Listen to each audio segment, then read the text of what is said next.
Почитувани, добар ден, ги следите вестите на Канал 8. Состојбата со вирозите и другите акутни сезонски заболувања влијае врз намалувањето на бројот на најмладите кои ги посетуваат градинките. Поради здравствени проблеми или како превентива од ширење на заразата, родителите не ги носат своите деца во градинка, од каде пак велат дека им отсуствуваат околу 40% од запишаните. Вирозните заболувања и грипот го преполовија бројот на деца кои ги посетуваат градинките во Кочани. Во последните неколку дена било регистрирано драстично намалување на присутноста во сите клонови, а само во текот на денешниот ден од 720 запишани деца отсуствувале околу 320. Од раководството на детската установа Павлина Велјанова во краткиот телефонски разговор рекоа дека ваквата состојба не е вообичаена, затоа што претходно имале просечно не повеќе од 100 отсуства дневно. Не можеа да потврдат колкав е точниот број на заболени, но потврдија дека дел од родителите не ги носат децата во градинката како превентива од можноста да се заразат. Во сите клонови веќе имало инспекцијски надзор и актуелна е препораката да не се донесуваат деца кои се веќе болни, за да не се шират вирозите и другите акутни заболувања. Зголемено отсуство поради здравствени проблеми имало и во училиштата, иако таму барем засега состојбата се уште е релативно постабилна. Од детското одделение во Кочанската општа болница рекоа дека капацитетот на одделението е целосно искористен, а карактеристично е што најмногу имаат примено бебиња на возраст од 5 до 6 месеци со покачена телесна температура, бронхит и пневмонија, додека кај нешто повозрастните деца кои се примени на одделението има симптоми на ентеровирози. И од Штипската клиничка болница потврдуваат дека во инфективното одделение веќе примиле 8 деца со здравствени проблеми, а регионалното детско одделение е преполно и немаат слободен кревет. Ние имаме некои кревети кои се само за децата, па мајките седат на столчиња, придржуваат инфузиите додека децата се рехидрираат. Ви кажувам, изнаоѓаме некои состојби кои заворени ситуации, нели секако не си префатливи. Некои од децата доаѓаат амбулантски, примаат терапија и си одат. Имаме посебна просторија во која ги средуваме тие дечиња, а останатите на оделението, сите кревети се пополнети, капацитетот е комплетно исполнет. Доктор Гацова потврди дека првите регистрирани случаи на заболени деца од грип во регионот биле токму од Кочани, додека во другите градови состојбата е релативно мирна и се уште не е алармантна. Сепак, можно е бројот на заболени доправа да порасне. Се очекува кулминацијата некаде после почнувањето на школската година, после распустот. Значи, кога учениците ќе седнат на школските клупи во блиски контакти, тоа би било некаде крајот на јануари, февруари, меѓутоа грипот, сезоната на грипот трае и во март, па можеби некојаш и почетокот на април. Лекарите велат дека временските прилики придонеле токму во овој период нешто порано од изминатите години да се појават грипот и вирозите, поради што препорачуваат болните деца да не се мешаат со здравите. Пред одржувањето на последната седница на Советот на општина Кочани за оваа година, на која ќе треба да се усвои буџетот за 2017, предложениот текст на документот го разгледуваше Комисијата за финансии и буџет. При тоа имаше предлог локалната власт во иднина да бара повеќе пари од централната, за да може да се реализираат инфраструктурните проекти. Општината мора да бара повеќе пари од државата како финансиска поддршка за реализирање на проектите од инфраструктурата. Распределбата на средствата од државниот буџет, што ја прави централната власт, треба да биде порамномерна, особено за источниот регион, а посебно за општина Кочани, бидејќи и нејзините граѓани ги плаќаат законските давачки и даноци. Ова, меѓу другото, беше речено на седницата на Комисијата за финансии и буџет, која го разгледуваше предлог буџетот на општина Кочани за 2017 година. Според членот на комисијата Ѓорѓи Алексов, државата одделува известни средства и за нашата општина, но тие се недоволни и се однесуваат само на решавање на потребите што и онака мора да се финансираат од државниот буџет. Тоа во прв план се обврските за дотации во образованието и некои други помали трошоци, што се покриваат од страна на државата, рече Алексов. Ние не можеме да влијаеме да го креираме централниот буџет, меѓутоа мораме да најдеме начин во кој што ќе бараме повеќе средства, затоа што со овие средства тоа е максимум што може да се направи. Значи, не може да се направи повеќе. а не е доволно. Значи ние имаме проблеми како што е градскиот пазар, значи имаме проблеми како што е се сообраќајните проблеми, паркирање на автомобилите во централното градско подрачје.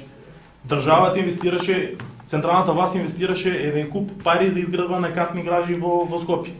Зошто централната власт инвестира на катна гража во Кочани? Значи, за такви проекти мораме да разговараме и мораме да ги отвориме тук. Подршка за мислењето на Алексов имаше и од други членови на Комисијата за финансии и буџет. Потпуно се согласувам со тоа дека доколку ние како Совет, заедно сите без разлика опозиција, власт, донесеме одлуки и кажеме дека сметаме дека е неправедна распределбата од централната власт, дека ќе има тежина. На седницата на комисијата беше речено дека имало доволна транспарентност во изготвувањето на буџетот на општината за наредната година, пред се поради организирањето на буџетскиот форум. Прв пат ова година буџетот се изработи преку буџетски форуми. Тоа значи јавно, транспарентно, на работилници, на форуми, учествуваа сите заинтересирани страни и корисници идни корисници на буџетот под покровителство на швајцарската влада. Не можеме да кажеме, ама ни трунка критика не може да издрже фактот дека оваа година е најтранспарентна изработка на буџетот.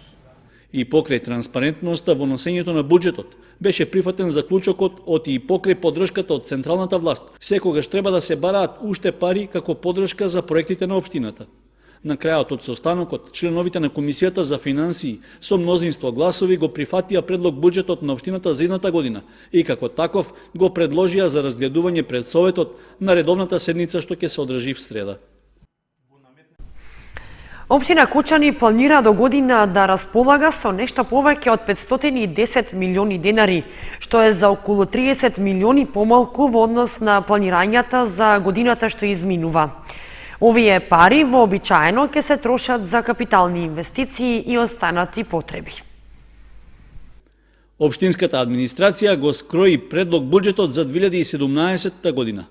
Околу 8 милиони и 300 илјади евра се планирани како расходи, од кои за капитални вложувања ќе се потрошат над една половина, а остатокот се за оперативни расходи. При тоа, точно половина од вкупната сума, односно нешто повеќе од 255 милиони денари, се планирани како расходи за плати и надоместоци на вработените во администрацијата и во другите институции. Образложението за финансискиот план го дадоа од секторот за финансии на општина Кочани, од каде стигна и кратко објаснување за распределбата на средствата. Вкупниот основен буџет е во износ од 212 милиони 714 илјади денари. Вкупниот буџет е од 514 милиони 432 и 900 денари. Во основниот буџет за капитални расходи се предвидени 110 милиони 150 илјади денари, а за текун оперативни расходи 102 милиони 564 илјади денари. Според Рашков, приходите од продажба на градежни парцели не можат точно да се планираат поради специфичноста на начинот на кој се полни буџетот од оваа ставка. Во врска со обврските во образованието, тој изрази оптимизам. Година не само што ќе ги стопираме обврските за средно и основно образование во однос на транспортот на учениците, ќе имаме и намалување на обврските од претходните години и се стремиме тој тренд да го одржуваме. Предлог буџетот ќе биде една од главните точки за кои ќе се расправа на седницата на Советот на општина Кочани, што е закажана за среда. Градоначалникот ја организираше вообичаената предновогодишна средба со представниците на бизнис секторот од општината. Како што рече на почетокот од приемот, таа е можност преку неформално среќавање да се разменат мислења за меѓусебната соработка и за можностите локалната самоуправа да му помогне на стопанството. 7 година поред, градоначалникот Радко Димитровски приреди предновогодишен прием за представниците од бизнис секторот од општина Кочани, како и за други гости со кои нашата локална самоуправа има соработка. Во опуштена атмосфера со пригоден коктел, луѓето од бизнис секторот се сретнаа за да разменат мислење и искуство од работењето во изминатиот период, па и да сумираат позитивни или негативни резултати. За првиот човек на општината ваквите средби се позитивни, при што тој направи краток осврт за тоа како поминаа претходните 12 месеци. Главен акцент во неговото обраќање беа поголемите инвестиции во инфраструктурата и обезбедувањето подобри услови за развој на стопанството. Ги доасфалтиравме улиците во одредени населби, во населбата Бејрут, во населбата Белско Мало. Многу од улиците асфалтиравме во Усова Чешма, асфалтиравме во Оризарија, асфалтиравме во сите села во општината Кочани. Оваа година почнавме еден огромен проект кој што треба да се заврши 2018, односно 2019 година. Тоа е објектот за пречистителната станица за отпадни води, објект кој што го најавувавме подолго време, едно 5-6 години, и веќе можам да ви кажам дека булдозерите излегоа на терен и се работи на колекторот. Се очекува втората седмица од месец јануари, значи од прилика за 2 недели, да се потпише и договорот за изведба на пречистителната станица, изберена една мношне солидна германска фирма, која што со средствата од Швајцарската конфедерација во износ и од владата на Република Македонија, вкупен износ од 21 милион швајцарски франци, ние ќе имаме една современа пречистителна станица. Првиот човек на општината рече дека во 2016 година продолжиле и активностите околу изградбата на акумулацијата Речани, каде по пробивањето и изградбата на пристапниот пат веќе бил потпишан договор за изградба на телото на браната, проект што требало да се реализира во наредните 4 до 5 години. Димитровски го истакна и намалувањето на невработеноста, што било карактеристика за годината што изминува. Можам да ви кажам, кога дојдов 2009 година имаше околу 11.900 и нешто невработени, а сега е бројката на вкупен број околу 5.000-4.900, од кои 2.500 се активни баратели на работа. Можам да ви кажам дека тие што се во приватниот сектор, мака мачиме, од јас потекнувам во приватниот сектор, мака мачиме да задржиме работници, заради тоа што постои една конкуренција, односно постои едно надпреварување за добрите работници. Тоа е добро за градот Кочани и тоа треба да го поздравиме заради тоа што ќе се истакне оној кој што е квалитетен, сакале неќеле ние мора да го задржиме, мора да го платиме. И мора да ги задржиме нашите млади кои што сакаат да го напуштат Кочани и да напуштат државата, да ги задржиме овде. Ние имаме такви можности и очекувам дека и во тој дел ќе се променат работите, односно сакали или неќеле ќе мора да се подигаат платите на вработените овде во општина Кочани. Градоначалникот Димитровски рече дека е задоволен од досегашната соработка на општинската администрација со бизнис секторот, изразувајќи надеж дека тоа задоволство е обострано, за што потврда бил и бројот на присутните гости. На крајот од средбата во опуштена атмосфера со пригоден коктел беа разменети мислење и искуство од работењето во изминатиот период, со желби соработката да продолжи и да се оствари поголем успех во 2017-та. Државата го пролонгира рокот во кој треба да се воведат фискални апарати со GPS уред во такси возилата. Мерката е донесена поради проблеми со спроведување на обврската. Државата нема во планираниот рок да ја реализира својата претходно донесена одлука за воведување фискални апарати со GPS уред во возилата на автотакси превозниците. Првично се најавуваше дека обврската за сите таксисти ќе биде новата опрема да ја имаат инсталирано до крајот на декември оваа година. Сега тој рок се поместува. Со неодамна донесената нова одлука на владата, крајниот рок е пролонгиран за средината на идната година. Всушност, со новото решение, сите вршители на автотакси превоз на патници се ослободуваат од обврската за користење интегриран автоматски систем за управување. Одлуката беше донесена минатиот месец и веќе стапи во сила, а тоа значи дека за сите автотакси превозници се продолжува рокот за воведување и регистрација на фискални апарати со вграден GPS уред до 1 јули 2017 година. За сега нема најави дали и овој рок ќе биде краен, или пак можеби и тој уште еднаш ќе се продолжи со оглед на објективните потешкоти за воведување на опремата во возилата.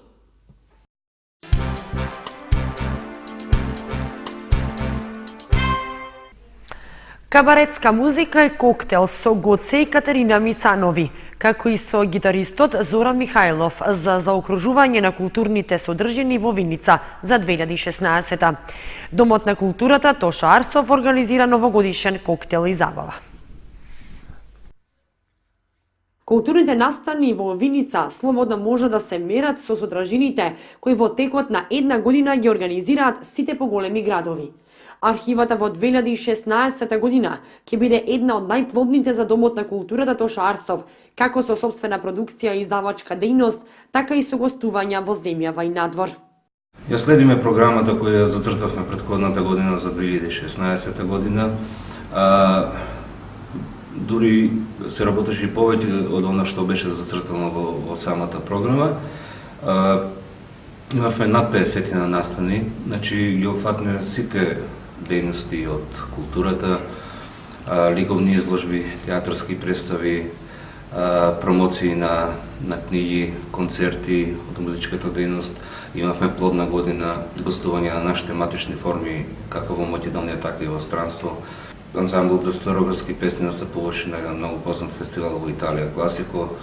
Нашите ученици од школата за гитара гостуваа во Бугарија, гостувавме во Турција, реков уште на неколку фестивали во Македонија. И овогодинешното издание на фестивалот на Комора Сетира и Виница Веритас беше на едно високо ниво како и претходните години. И најважно е тоа што матичните форми работеа многу добро, значи школата за гитара, школата за клавир. И крајот на годината оваа институција го заокружува со содржини за кои вечерва се очекува голема посетеност од фановите и редовните посетители. На крајот на годината сакаме малку неконвенционално да ја завршиме, сакаме со дружење со нашите редовни посетители, гости, па и оние што ќе посакат да дојдат.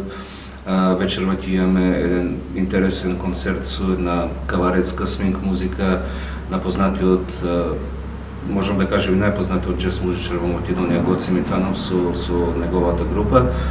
Има една пријатна музика која нема да е чист джез, туку ќе е една вид каваретска музика. Го одбавме тој жанр затоа што сакавме луѓето да не седат на столици и да го следат концертот, туку ќе имаме еден богат коктел и со чашка во рака луѓето ќе се дружат и ќе си направат и мувовите.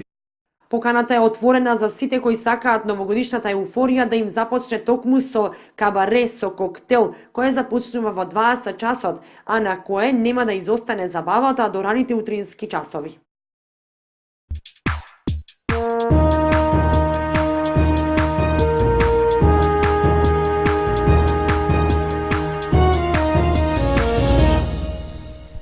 Следува информацијата од спортот.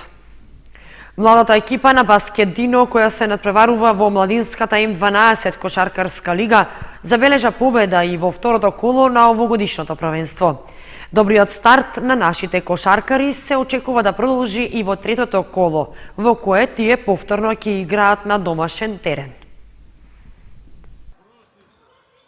Младите кошаркари на Баскет Дино кои се надпреваруваат во М12 младинската лига продолжуваат со успешните настапи во првенството. За разлика од своите повозрасни клубски колеги, тие имаат 100% успех во двете досега одиграни есенски кола и во моментот се на врвот на табелата. Кошаркарите на тренерот Сашо Лазаров на домашен терен се сретнаа со силната екипа на Партизан Водно Санс од Скопје и победија со 48 спрема 45. Со тоа, момчињата од генерацијата 2004 само потврдија дека во првенството ќе имаат една од главните улоги, со оглед што во претходното коло како гости ја совладаа и фаворизираната скопска екипа Карпош Соколи. Иако конкуренцијата во младинската М12 лига е голема, сепак со добро организираната и ефикасна игра остварени се победи против дел од директните конкуренти за подобар пласман. Со тоа Баскет Дино, заедно со МЗТ и уште неколку други, влезе во групата од 4 тима, кои се очекува да го водат главниот збор во првенството. Со оглед на предстојните празници и училишниот распуст, во младинските кошаркарски лиги ќе има пауза. Третото коло ќе се игра на 4 февруари, а тогаш Баскет Дино ќе биде домакин на средбата со Водњански лисици од Скопје.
Толку во вестите на Канал 8. Ви благодариме што бевте со нас. Останете и понатаму со нашата програма.